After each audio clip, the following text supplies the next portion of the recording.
এটা হচ্ছে বল্লামুখা যেই জায়গাটার ব্যাপারে বিতর্ক তৈরি হয়েছে, ওই খাল খননের একদম খুব কাছ থেকে আসি। ওই যে ওই পাশে বিএসএফ দেখা যাচ্ছে আর কি।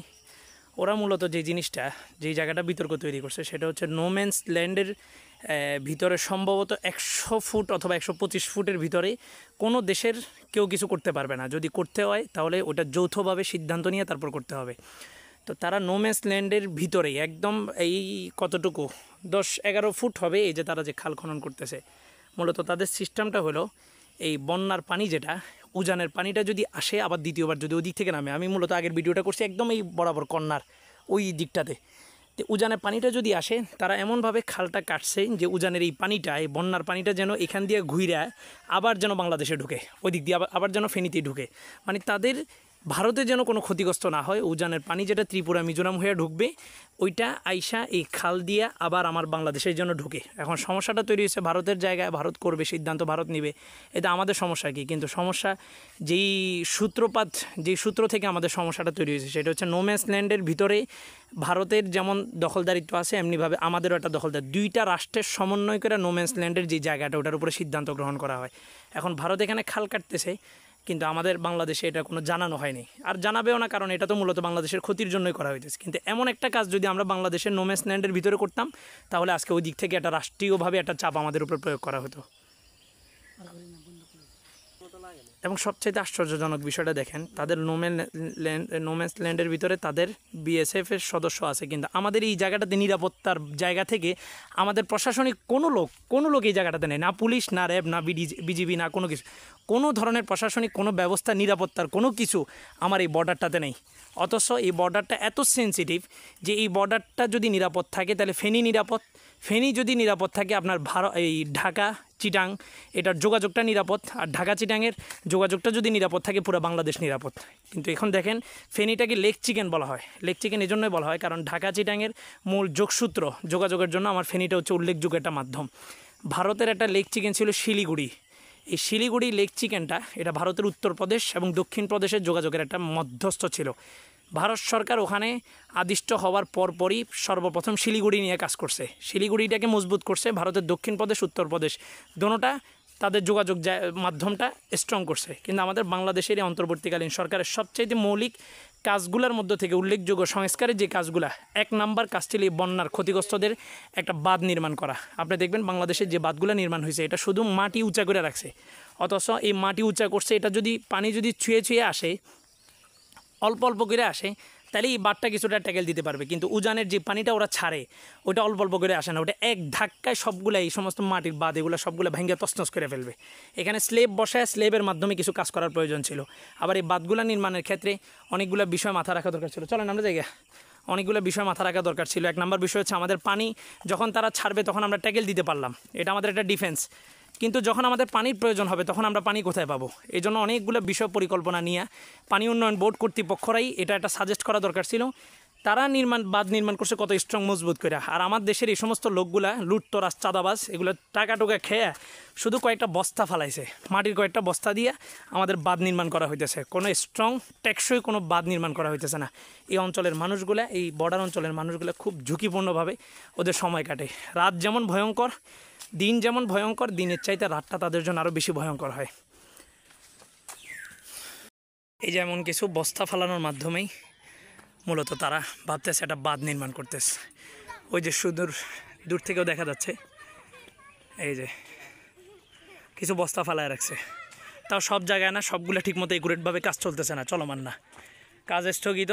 যখনই কোথাও কিছু ভাঙে, হালকা পানি ঢুকে, স্থানীয়দের সাথে কথা বলে জানলাম তখনই প্রশাসনিক কিছু লোক আইসা এই টো 9-6 দিয়ে একটা বুঝ দিয়ে চলে যায়। স্থানীয়দের সাথে কথা বলে জানলাম এই যে দেখেন তাদের ওই যে দেখা যাচ্ছে আমাদের এখানে যখন বাঁধতে নিছে তখনই বিএসএফের সদস্যরা তারা বন্দুক নিয়ে চলে আসছে আমাদের এখানে বাঁধতেছে কারে বলে। অথচ তারা সবচাইতে সেন্সিটিভ ইস্যু যেটা আন্তর্জাতিকভাবে স্বীকৃত যে সমস্ত নিয়মগুলা, নোম্যান্স ল্যান্ডের ভিতরে তারা খাল খনন করতেছে, আমাদের বিজিবি সদস্যদের উপস্থিতি তো নাই, বরং স্থানীয়দের থেকে জানলাম তারা প্রশাসনকে জানানোর পরে প্রশাসন এই ব্যাপারে নীরব ভূমিকা পালন করতেছে। তাহলে এই জুলাই বিপ্লবের পরে আমাদের বর্ডারের যদি এই অবস্থা হয়, আমরা স্বাধীন জাতি, স্বাধীনতা অর্জন করছি, এই কথাটা বলতেও তো আমাদের লজ্জাবোধ লাগে, আমাদের লজ্জা লাগে যে আমরা কীভাবে বলি যে আমরা স্বাধীনতা অর্জন করছি। একটা বর্ডারের নিরাপত্তা নিশ্চিত করতে পারলাম না। এই হলো ফেনীর অবস্থা। যে বর্ডারটা সবচাইতে বেশি, তিস্তার বিষয়টা তো তিস্তা আন্তর্জাতিকভাবে স্বীকৃত। তিস্তার নদী আর আগের মতো তারা 9-6 খেলতে পারবে না। তিস্তার নদীর যে কোনো সময় তারা পানি ছেড়ে দিবে, যে কোনো সময় পানি আটকায় ফেলবে। এই খেলার সময় শেষ। এটা আন্তর্জাতিকভাবে স্বীকৃত একটা নদী। এটা যেমন বাংলাদেশ উপকৃত হচ্ছে, ভারত উপকৃত হচ্ছে, এটার মাধ্যমে আবার পাকিস্তান উপকৃত হচ্ছে। পাকিস্তান চোখে চোখ রেখে বলছে তিস্তার নদীতে যদি পানি না আসে তো রক্তের বন্যা বসায় দিবে। কিন্তু সেই জায়গা থেকে আমরা বাংলাদেশ কতটুকু কী করতে পারতেছি? উত্তরবঙ্গ এটা তিস্তা নদীর পানিতেই সব ভাষায় নিয়ে যায়, কিন্তু আমাদের এই সাইডটা, এই ফেনীর সাইডটা যেটাতে আমাদের নদী, ফেনী নদীটাতে আমাদেরই নদী, ভারত দিয়ে প্রবাহিত হয়েছে।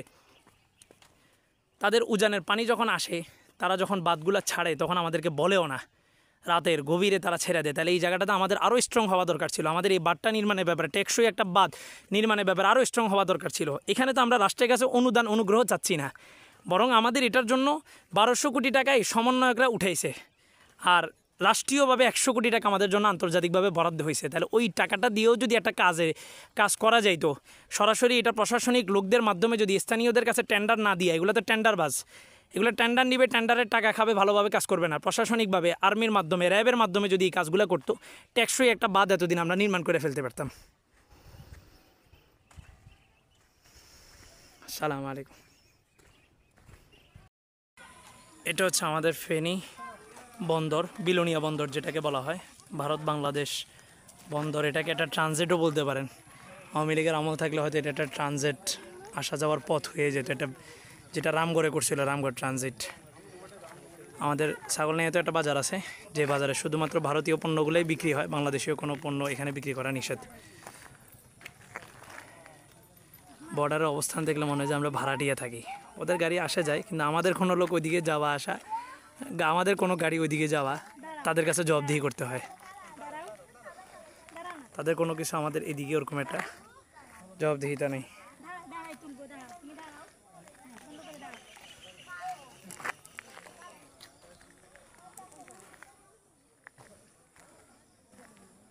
নিরাপত্তা বাহিনী চোখেই পড়ে না। এটা থেকে অনুমান করা যায় এই অঞ্চলের নিরাপত্তা কতটুকু থাকে। আমাদের দেশের ভিতরে কোনো কাজ করতে নিলেও তারা এসে বাধা প্রদান করে। আর একটু আগেই যে জায়গাটা দেখাইলাম, ওইটা হচ্ছে অন্য একটা সাইট, অনেক দূর থেকে ঘুরে এখন বন্দরে আসছি আমরা। ওইখানে দেখাইলাম যে তাদের খাল খনন করতেছে নোম্যান্স ল্যান্ডের ভিতরে, কিন্তু আমাদের বিজিবি শুধুমাত্র নীরব দর্শক।